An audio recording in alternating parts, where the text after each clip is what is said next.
The lanterns in the blue palace were going dark, one by one. Torben watched from his place on the high stone wall, his hands resting on the cold parapet. The palace sat above Solitude like a crown of carved stone, and tonight, as every night, it was the last building in the city to surrender to sleep. First the kitchens, then the great hall, then the upper chambers, where the Jarls household settled into their beds beneath thick furs and embroidered coverlets. And finally, the great double doors, where the last steward checked the locks and extinguished the iron sconces that flanked the entrance. Now the palace was a silhouette against the stars. Torben turned his gaze outward, toward the sea of ghosts. The water was invisible tonight, hidden beneath a thick blanket of fog that had rolled in with the evening tide. It moved slowly, this fog creeping up from the docks, sliding between the buildings, pooling in the narrow streets and alleyways like something alive. The air tasted of salt and cold stone. Torben pulled his cloak tighter and began to walk. His boots made a steady rhythm on the wall, slow, deliberate, the sound of a man who had walked this same path 1,000 times before. The stone beneath his feet was worn smooth in places, polished by decades of watchmen's boots, by rain and snow and the endless Skyrim wind.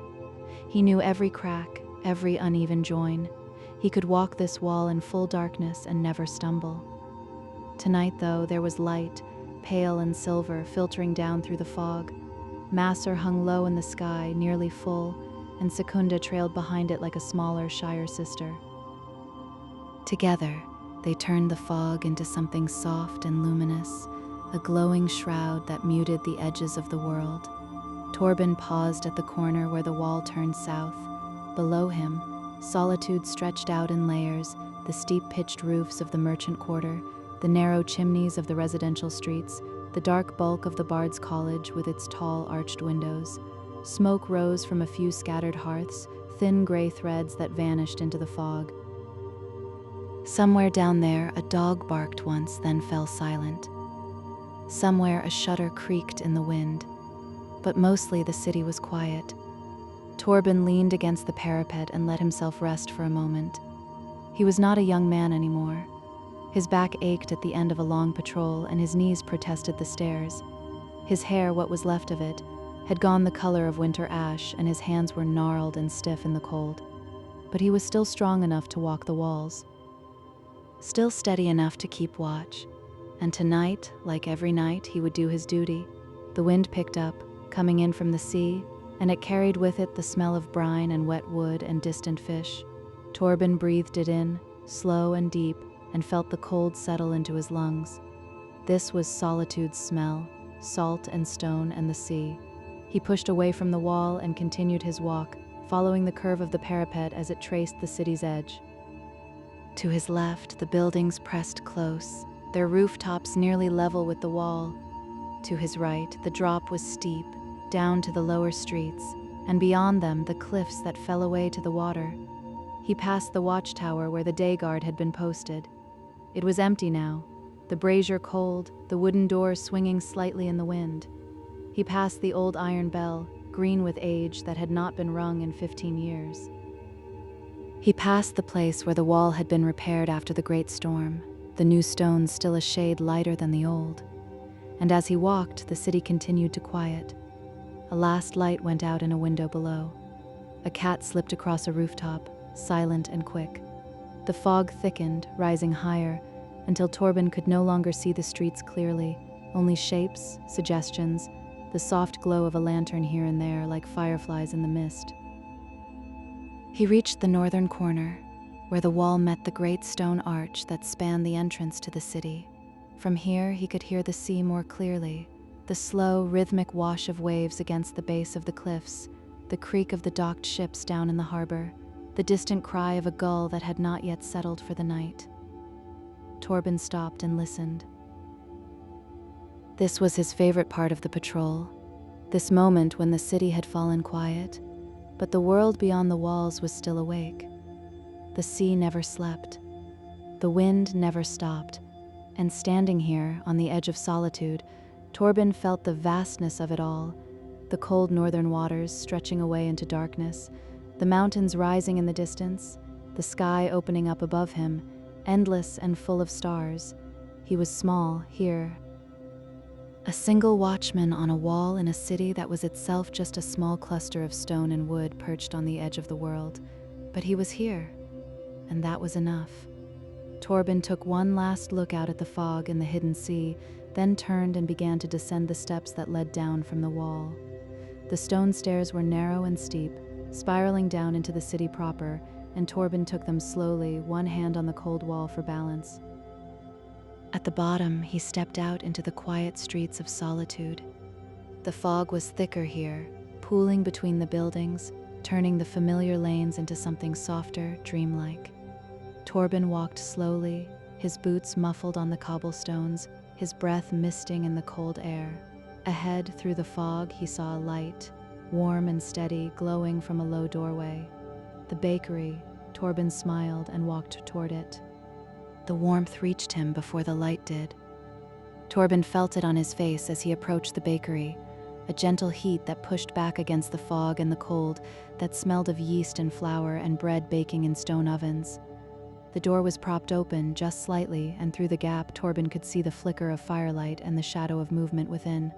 He stopped at the threshold and knocked, 2 slow taps on the wooden frame. There was a pause, then a voice called out from inside.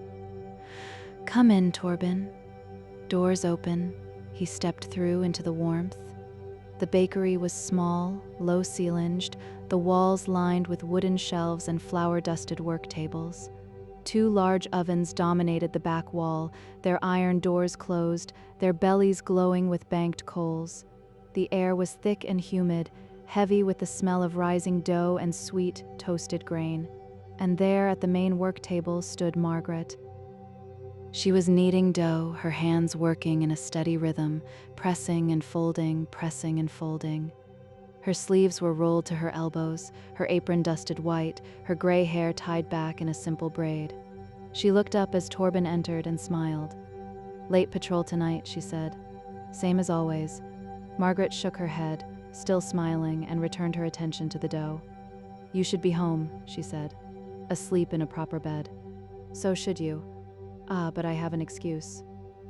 The city needs bread in the morning, and bread doesn't bake itself." Torben crossed to the table and leaned against it, watching her work. Her hands were strong, practiced, moving with the ease of someone who had done this every night for 40 years. The dough was smooth and pale, and it gave beneath her palms with a soft, yielding sound. "How many loaves tonight?" Torben asked. 30, maybe 35. Depends how long this batch rises." Margaret glanced toward the ovens. "First round should be done soon. You'll smell it when they're ready." "Already smells ready to me." She laughed, a warm, low sound. "That's yesterday's batch, baked this afternoon. There's still a few left if you want one." Torben straightened. "I wouldn't say no." Margaret wiped her hands on her apron and crossed to one of the shelves where several loaves sat cooling on a wooden rack.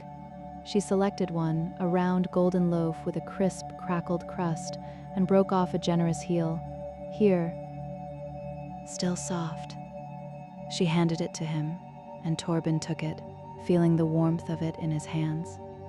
He tore off a piece and ate it slowly, savoring the taste, simple, honest, the flavor of good grain and salt, and the faint sweetness of the crust. "Best bread in Solitude," he said. "Only bread in Solitude at this hour. Still the best." Margaret returned to her dough, a smile playing at the corner of her mouth. She folded it once more, then covered it with a damp cloth and set it aside to rise. Torben watched her as he ate, the warmth of the bakery seeping into his bones, the cold of the wall walk fading away. "Fog's thick tonight," Margaret said, glancing toward the open door. "Can you even see the palace from the walls?" "Barely. Just a shadow." "Good night for staying inside, then. Good night for baking bread." She laughed again. True enough. For a while they stood in comfortable silence. Margaret moved about the bakery, checking the ovens, preparing the next batch of loaves, while Torben finished his bread and let himself rest. The fire in the ovens crackled softly. Outside, the fog pressed against the windows, turning the world beyond into a pale, indistinct blur. Torben found his gaze drifting to the flour dust that hung in the air, illuminated by the lamplight, tiny particles that floated and spun, slow and lazy like snow that would never fall. "Do you ever sleep?" he asked after a time. Margaret glanced at him, amused. "Of course I sleep, just not at night." "When then?" "Afternoons, mostly, after the morning rush. I close the shop, go upstairs, and sleep until evening. Then I come back down and start again." Torben shook his head. "Doesn't seem natural, neither does walking stone walls in the cold and fog, but here you are." "Fair point." Margaret wiped down the work table, brushing the excess flour into a wooden bowl. "Besides," she said, "I like the quiet." Daytime. There's always someone wanting something, always noise and questions and haggling over prices. But at night, it's just me and the dough and the ovens. Peaceful. Torben nodded slowly. "I understand that. I thought you might." She crossed to the ovens and opened one of the iron doors, releasing a wave of heat and the rich, deep smell of baking bread. She peered inside, checking the loaves, then closed the door again and turned back to Torben. "Another hour maybe," she said. "Then I'll pull them out and start the next round. Should be done by dawn. And then I sell them to people who'll never know they were baked in the middle of the night by an old woman who should be asleep." Torben smiled. "They're lucky, whether they know it or not." Margaret's expression softened. "Go on," she said gently. "Finish your patrol. I'll still be here when you come back through at dawn. I know you will." He pushed away from the table and moved toward the door, pulling his cloak back around his shoulders. The cold air from outside crept in, mixing with the warmth of the bakery, and Torben paused at the threshold, looking back. Margaret had returned to her work, already shaping the next loaves, her hands moving with that same steady rhythm. "Thank you for the bread," Torben said. She looked up and smiled. "Stay warm out there." He stepped out into the fog, and the door closed softly behind him. The cold settled over him again, but the warmth of the bakery lingered in his chest, in his hands, in the taste of bread still on his tongue. Torben walked on, deeper into the quiet city. The Bard's College rose from the fog like a ship at anchor. Torben approached it slowly, his boots quiet on the cobblestones, his eyes tracing the familiar silhouette of its walls. The building was tall and narrow, built of gray stone and dark timber, with high arched windows that during the day blazed with colored glass. Tonight most of those windows were dark, but not all.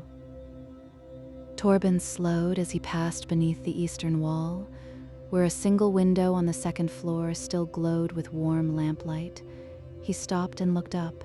The window was open, just slightly, and through it he could hear music. Soft, tentative, the gentle plucking of lute strings, a melody that rose and fell, paused, then began again. Someone was practicing, working through a passage, repeating it until it smoothed into something whole. Torben stood in the street and listened. The melody was slow, melancholy, the notes hanging in the cold air before fading into the fog. It reminded him of autumn, of leaves falling, of quiet evenings when the light slanted low through the trees. He did not recognize the song, but it was beautiful. The music stopped abruptly, mid-phrase, and Torben heard a soft sigh from above. A moment later, a figure appeared at the window. A woman young, with dark skin and hair bound up in a colorful scarf. She leaned out slightly, her hands resting on the sill, and looked down at the street. Her gaze found Torben, and she smiled. "Good evening, watchman." Torben inclined his head. "Evening, didn't mean to disturb you. You're not disturbing anything. Just me trying to get this passage right." She gestured behind her into the room. "Been at it for an hour now. Sounded right to me." The woman laughed, a warm sound that carried down into the street. "You're kind, but no. I keep rushing the third measure." "My teacher would scold me if she heard." Torben shifted his weight, looking up at her. "Late night for practicing. Late night is the best time. No one else around to hear me make mistakes." She paused, then added, "Well, except you. I won't tell." She grinned. "Appreciated."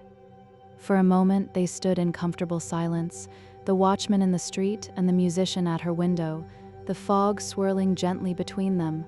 The woman tilted her head, studying him. "You walk past here every night, don't you?" "I do. I've seen you always the same time. Always the same route."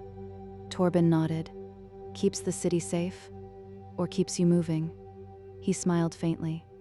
"That too." The woman leaned her elbows on the sill, her expression thoughtful. "I'm Sathari," she said. "Came up from Hammerfell 2 years ago to study here. Still getting used to the cold. Torben, been walking these walls for longer than I care to count." Sathari nodded slowly, as if committing the name to memory. "Well, Torben, since you're here, would you like to hear the piece? Properly, I mean, beginning to end." Torben hesitated, glancing down the empty street, then back up at her. "I'd like that." "Good. Give me a moment." She disappeared from the window, and Torben heard the soft sounds of movement within the room, a chair scraping, the rustle of fabric, the quiet hum of someone settling into position. Then, silence, and then the music began again. This time it was different. Sathari played slowly, carefully, each note clear and deliberate. The melody unfolded like a story, rising and falling, weaving through minor keys and gentle resolutions. It was the same piece she had been practicing, but now it was whole, complete, and it filled the quiet street with something warm and aching and tender. Torben stood very still and listened. The fog seemed to soften around him. The cold seemed less sharp. And for a few minutes, the city was not a place of stone and duty, but something else. Something gentler, held together by music and lamplight, and the kindness of a stranger at a window. The final notes faded into silence. Torben let the quiet settle before he spoke. "That was beautiful." Sathari reappeared at the window, her lute cradled in her arms, and she smiled. "Thank you. Truly, what's it called? The Autumn Road. Old Redguard traveling song. My grandmother used to sing it." Torben nodded slowly. "She taught you well." Sathari's smile softened. "I hope so." She set the lute aside and leaned on the sill again, looking down at him. "You should get moving," she said gently. "It's too cold to stand still for long." "I should." But he didn't move right away. Sathari watched him, her expression warm. "I'll be here tomorrow night," she said. "Same window, if you want to hear another." "I'd like that." "Good. Then it's settled." She raised a hand in farewell, and Torben returned the gesture. "Stay warm, watchman. You too." Sathari stepped back from the window and drew the shutters closed, and the lamplight disappeared, leaving only the dark frame of the window against the stone. Torben stood alone in the street again. The fog drifted around him, and the night was quiet once more. But the melody lingered, soft and clear in his mind, a gift he had not expected, a warmth he would carry with him through the rest of his patrol. He pulled his cloak tighter and walked on, deeper into the sleeping city. The residential quarter was a maze of narrow lanes and stone-walled houses, each one pressed close to the next, their rooftops slanting at odd angles, their chimneys silent in the fog. Torben walked slowly through the quiet streets, his hand trailing along the rough stone walls, his breath misting in the cold air. Most of the windows were dark now, shutters closed, curtains drawn, the people of Solitude deep in sleep behind thick doors and heavy blankets. But as Torben rounded a corner, he saw light. A single window, ground floor, glowing warm and steady in the darkness. He approached quietly and looked inside. The room was small, lined floor to ceiling with shelves, and every shelf was crowded with books. Thick leather-bound volumes, slim collections of parchment, scrolls tied with ribbon, loose pages stacked in precarious towers. The books spilled over onto tables, onto chairs, onto the floor itself, creating a landscape of paper and binding and old yellowed ink. And in the center of it all, at a wide oak desk, sat an old man. He was thin, white-haired, his shoulders hunched beneath a wool shawl, a pair of spectacles perched on his nose, and he was bent low over a large map, his finger tracing a line across its surface while his other hand scribbled notes onto a piece of parchment. Candles burned on either side of him, their flames steady and bright. Torben watched for a moment, then tapped gently on the window. The old man looked up, startled, then broke into a wide smile. He rose from his chair, moving stiffly, and crossed to the door. A moment later, it swung open, and warm air spilled out into the street. "Torben," the old man said, his voice raspy but pleased. Come in, you'll freeze standing out there." "I'm fine, Eldrin, just making my rounds." "Nonsense. Inside." Briefly, Torben stepped over the threshold and Eldrin closed the door behind him. The warmth of the room settled over Torben immediately. Not the fierce heat of the bakery's ovens, but a gentler warmth. The slow burn of candles and a small hearth in the corner where embers glowed softly. The smell was different too. Old paper and lamp oil and the faint mustiness of books that had sat undisturbed for years. Eldrin gestured toward a chair piled high with scrolls. Sit. "Let me just..." He gathered the scrolls into his arms and deposited them onto an already crowded table, then brushed off the chair with his hand. There, Torben sat, feeling the fatigue in his legs ease. Eldrin returned to his own chair and peered at Torben over his spectacles. "You're out late tonight. Same time as always." Feels later. Somehow. Must be the fog. Makes everything feel like the middle of the night."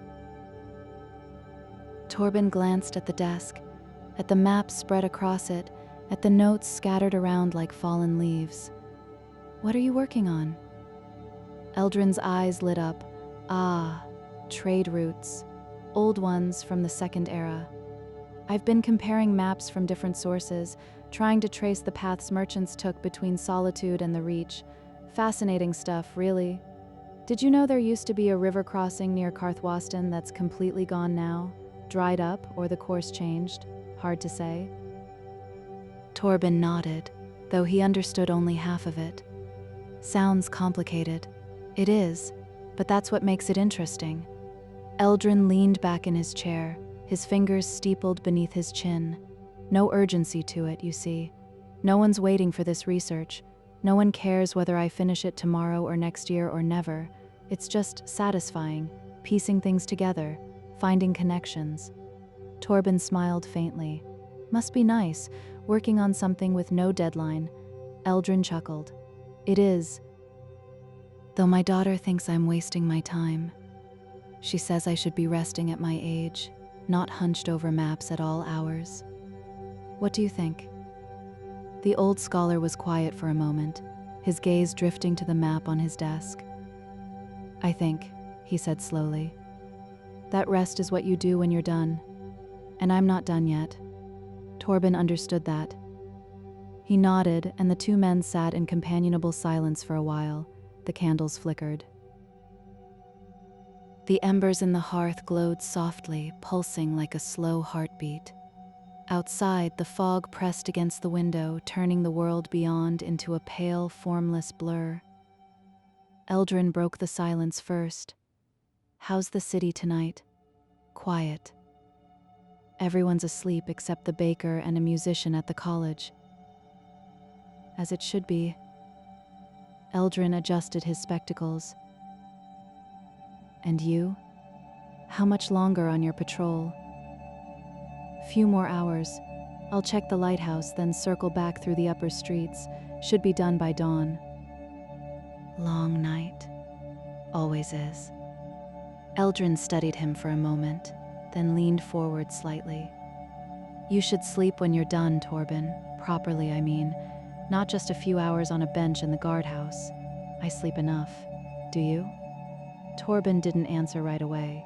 He looked around the room, at the books, at the maps, at the evidence of a mind that refused to rest even in the deep hours of the night. "Do you?" he asked. Eldrin laughed, a dry, wheezing sound. "Touché." They smiled at each other, two old men who understood the shape of each other's stubbornness. Eldrin rose from his chair and crossed to a small shelf near the hearth. He took down a clay cup and a bottle of something amber-colored and poured a small measure into the cup. "Here," he said, handing it to Torben. Mulled wine. Made it this afternoon. Still warm. Torben accepted the cup and drank. The wine was sweet and spiced, flavored with cinnamon and clove, and it warmed him from the inside. "Thank you." Eldrin waved a hand. "Least I can do for a man keeping watch while I play with old maps." Torben finished the wine and set the cup down on the edge of the desk. He rose, slowly, feeling the pull of the night's walk in his knees. "I should keep moving." Eldrin nodded. "Of course. But Torben, yes?" The old scholar hesitated, then smiled gently. "Get some rest when you're done. Even old men need sleep." Torben smiled back. "You too, Eldrin. Soon. Just want to finish tracing this one rote." Torben shook his head, still smiling, and moved toward the door. Eldrin followed and opened it, letting in the cold and the fog. Safe walking, watchman. Safe reading, scholar. Torben stepped out into the street, and the door closed softly behind him.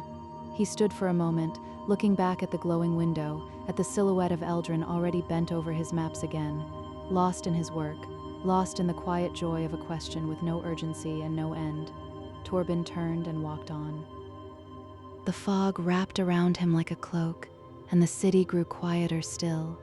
Ahead, somewhere beyond the residential streets, the lighthouse waited, and Torben walked toward it, steady and slow, his breath misting in the cold air, the taste of mulled wine still warm on his tongue. The streets narrowed as Torben walked toward the edge of the city. Here, the buildings gave way to open stone plazas and wide archways that looked out over the cliffs. The fog was thicker here, rolling in from the sea in slow, heavy waves, and the sound of water was louder, the crash of waves against rock, the creak of ships at anchor, the distant cry of gulls settling for the night. Torben passed beneath the great stone arch that marked the northern boundary of Solitude proper. Beyond it, a narrow path of fitted stones led along the cliff edge, winding down and around toward the harbor below, and there, at the end of the path, stood the lighthouse. It was a tall structure, built of the same gray stone as the city walls, its base wide and solid, its tower rising up into the fog.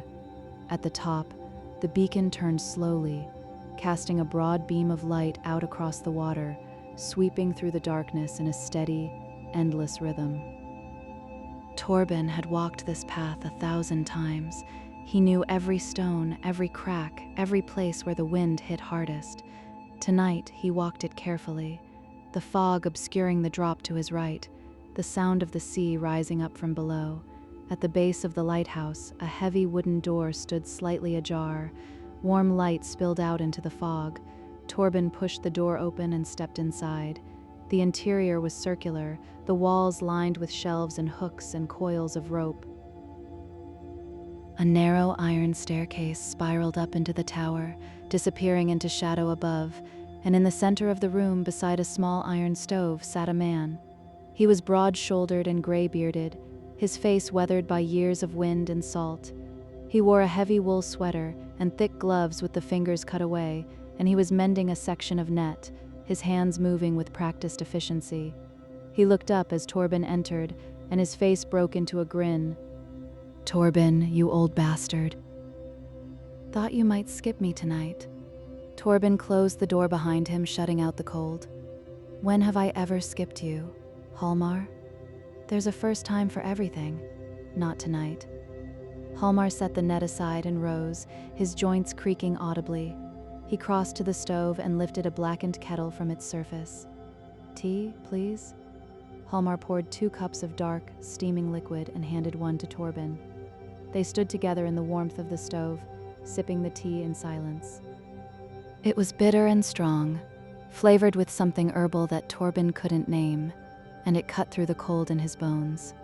"Fog's thick tonight," Hallmar said, glancing toward the door. "Can barely see 10 feet past the beacon. Thickest I've seen in weeks. Good thing the light's burning then." Torben nodded. "How's the mechanism?" "Running smooth. Gave it fresh oil yesterday. Should be good for another month at least." They drank their tea, and the quiet settled over them.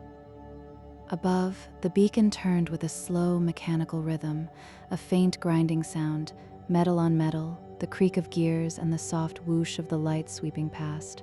Torben had always found the sound comforting. Halmar gestured toward a low bench near the stove. "Sit, if you want. Rest those old legs." Torben sat, and Halmar joined him, the two men settling onto the worn wood with matching sighs. For a while they simply sat. The stove radiated warmth, and the beacon turned above them, and outside the sea breathed against the cliffs in long, slow swells. "How long's it been now?" Halmar asked, his voice quiet. "Since you started walking the walls?" Torben thought about it. 30 years, maybe. Hard to say exactly. Feels like forever." Halmar nodded slowly. "Same. Been keeping this light for 28 years now. Every night, same routine. Check the oil, wind the mechanism, watch the water. Ever think about stopping?" Hjalmar snorted. "And do what? Sit in a chair and go soft? No. I'll keep this light burning until I can't climb the stairs anymore." Torben smiled faintly. "I feel the same. I know you do." They drank their tea, and the silence stretched out again, comfortable and familiar. Torben let his gaze drift around the room, taking in the details he had seen 100 times before. The shelves lined with tools and spare parts. The charts pinned to the walls, showing the coastline and the shipping lanes. The small cot in the corner where Halmar slept during his shifts. This was a simple life, a small life, but it was good.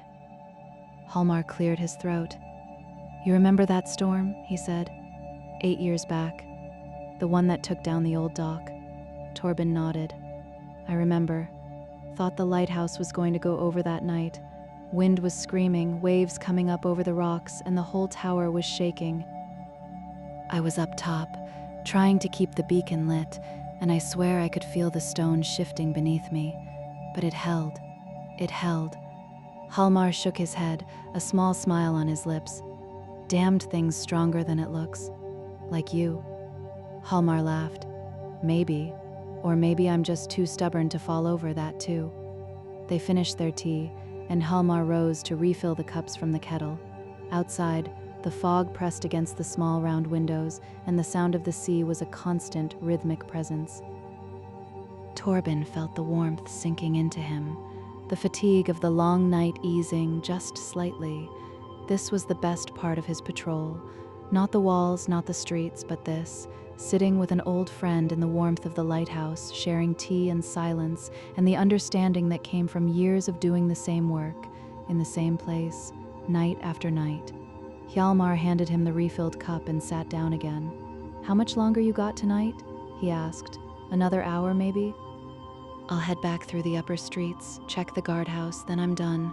Long walk still ahead. Always is." Hjalmar nodded, then leaned back against the wall, cradling his tea in both hands. "You're welcome to stay longer if you want. No rush. I know, but I should keep moving. Can't have the city thinking I've gone soft." Hjalmar grinned. "Wouldn't want that." Torben drank his tea slowly, savoring the warmth, the quiet, the company. Above them, the beacon continued its slow rotation, the light sweeping out across the invisible water, cutting through the fog, guiding ships that might not even be there. But the light burned anyway. Every night it burned, and every night Hjalmar tended it, just as every night Torben walked the walls. These were the rhythms that kept the city alive, even when no one was watching, even when everyone slept. Torben finished his tea and set the cup down. He rose slowly, and Hjalmar rose with him. "Thanks for the tea," Torben said. "Anytime, you know that." They stood facing each other for a moment, two old men who had shared more silences than words over the years. Hjalmar clapped a hand on Torben's shoulder. "Stay safe out there. You too. Keep the light burning. Always do." Torben turned and moved toward the door. He pulled it open, and the cold rushed in along with the fog and the sound of the sea. He stepped out into the night. Behind him, Hjalmar closed the door, and the warmth and light were shut away. Torben stood on the stone path for a moment, looking up at the lighthouse tower, at the beacon sweeping through the fog, steady and constant. Then he turned and began the walk back toward the city. The path rose beneath his feet, winding up along the cliff edge, and Torben climbed slowly, his breath coming harder now, his legs heavier than they had been at the start of the night. But he kept walking. Step by step, the city drew closer. The fog swirled around him and the sea fell away behind and ahead. The dark shapes of Solitude's buildings rose out of the mist. Torben passed beneath the great arch once more and entered the quiet streets. The city was silent now, completely, deeply silent.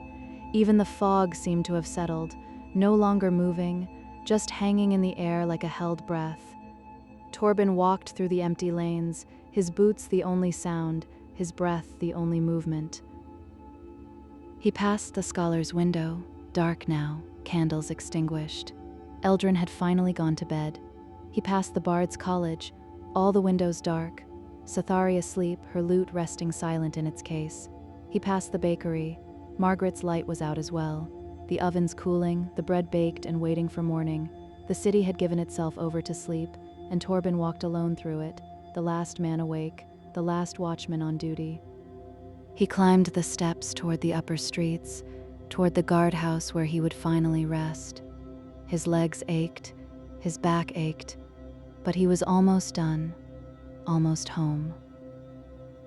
The guardhouse sat at the highest point of the city, just below the walls, a small stone structure with a single room and a chimney that leaked smoke when the wind blew wrong. Torben had spent more nights here than he could count. It was not home, exactly, but it was close enough. He reached the door and pushed it open. Inside, the room was cold and dark. A narrow cot stood against one wall, covered with a wool blanket that had seen better years. A small table held the remains of his earlier meal, bread crusts, a wedge of cheese, a clay cup, and in the corner a fireplace, its hearth swept clean, waiting. Torben closed the door behind him and stood in the darkness for a moment, letting his eyes adjust. The silence was absolute. No wind, no footsteps, no distant sounds from the city below, just quiet. He crossed to the fireplace and knelt, his knees protesting, and began to build a fire. There were logs stacked beside the hearth, dry and split, and kindling in a woven basket. Torben arranged them carefully, the way he had done 1,000 times before, and struck flint to steel. The spark caught, the kindling smoldered, then flared, and small flames began to lick at the wood. Torben sat back on his heels and watched the fire grow. It was a small fire, nothing grand, just enough to take the edge off the cold. The flames were pale and golden, and they cast flickering shadows on the stone walls, turning the room into something softer, warmer. He rose slowly and moved to the small window beside the door. Outside, the fog was still thick, a pale wall of gray that pressed against the glass. Torben could see nothing beyond it. No buildings, no streets, no walls, just fog, endless and still. It felt as though the city had disappeared entirely. As though he were alone in the world, suspended in a quiet, formless place where nothing moved and nothing changed. Torben stood at the window for a long time, watching the fog, listening to the silence. His body ached with the familiar tiredness of a long patrol. His feet throbbed, his shoulders were stiff. The cold had settled deep into his bones, and even now, with the fire beginning to warm the room, he felt it clinging to him. But there was satisfaction in the ache. The satisfaction of work done, of duty kept. He thought of the people he had seen tonight, Margaret, with her dough and her ovens, baking bread while the city slept. Sathari, practicing her music in the lamplight, working toward something only she could hear. Eldrin bent over his maps, tracing routes that no longer existed, finding joy in questions with no urgency, and Hjalmar keeping the light burning, tending the beacon that guided ships through the dark. They were all awake when the world slept, all working, quietly in the deep hours of the night. And Torben walked among them, a witness to their solitary labors, a thread connecting the scattered lights of the city. He He turned away from the window and crossed to the cot. His cloak came off first, heavy and damp with fog. He draped it over the back of the chair to dry. Then his belt, his boots, the thick wool tunic that smelled of salt and smoke. He sat on the edge of the cot and rubbed his hands together, feeling the warmth slowly return to his fingers. The fire crackled softly in the hearth. Outside, the fog hung motionless. Torben lay back on the cot, pulling the blanket over himself, and stared up at the ceiling. The stone was dark, marked with cracks and water stains, and the firelight played across it in slow, shifting patterns. He thought about the walk he had just finished, the walls cold and high above the city. The bakery, warm and smelling of yeast. The music drifting down from the Bard's college window. The scholar's lamp burning late into the night. The lighthouse, its beacon sweeping through the fog. All of it felt distant now, like a story someone had told him, rather than something he had just lived. Torben's eyes grew heavy. The warmth of the fire seeped into him, slow and gentle, loosening the tension in his muscles, easing the ache in his bones. He thought distantly that he should bank the fire before sleeping, but he was too tired to move. The flames would burn down on their own, and if they went out, the cold would wake him. It always did. His breathing slowed. The room grew quieter, the fire settling into a low, steady murmur. Outside, the fog pressed against the window, soft and gray and infinite, and somewhere below, in the hidden streets of Solitude, the city slept. The baker slept, her ovens cooling, her work done until evening came again. The musician slept, her lute resting silent beside her bed. The scholar slept. Finally, his maps rolled and set aside, his questions waiting for tomorrow, and the lighthouse keeper tended his beacon, alone on the edge of the world, keeping the light burning for ships that might never come.